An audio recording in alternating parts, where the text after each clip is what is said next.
l'Ukraine, malheureusement, la vit toujours. Hein. Donc, il faut quand même comprendre que l'Afrique, qui est le continent qui a le plus grand nombre de terres arables, hein, l'Afrique dépendre d'un pays relativement petit, en tout cas par rapport au continent qu'est l'Ukraine, au niveau des céréales, c'est un aveu d'échec. Aujourd'hui, nous sommes en train de rediriger nos importations vers des pays africains, hein, des pays proches de nous où souvent les produits sont très compétitifs par rapport au marché européen qui était le marché traditionnel d'importation à Sao Tomé et Principe. Puis après se pose le problème de la monnaie. Hein. Si je veux acheter, si un commerçant camerounais, il nous faut trouver du dollar ou de l'euro. Hein. Si on veut commercer avec un Gabonais qui est à 30 minutes de chez nous, il faut chercher des dollars et des euros.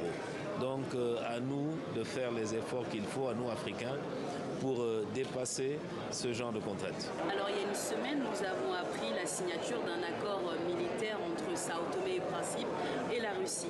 Est-ce l'indicateur d'un renforcement des collaborations entre les deux pays, notamment sur l'aspect économique? Vous savez, aujourd'hui où tout le monde parle du surendettement, où tout le monde parle de la diminution des ressources pour l'aide publique internationale, il est évident qu'il faut multiplier les partenariats, n'est-ce pas?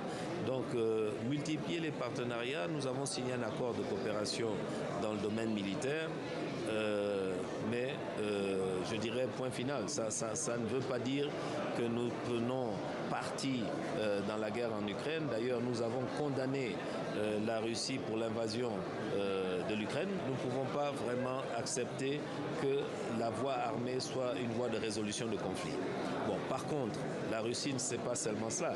Donc, nous pensons effectivement pouvoir développer encore plus les relations et ne soyons pas naïfs. Hein. Donc, l'Union européenne continue à acheter certains biens à la Russie. Donc, ne soyons pas naïfs. Nous connaissons la politique réelle et nous n'acceptons pas des pressions qui visent d'autres objectifs qui ne sont pas ceux de l'intérêt de notre pays.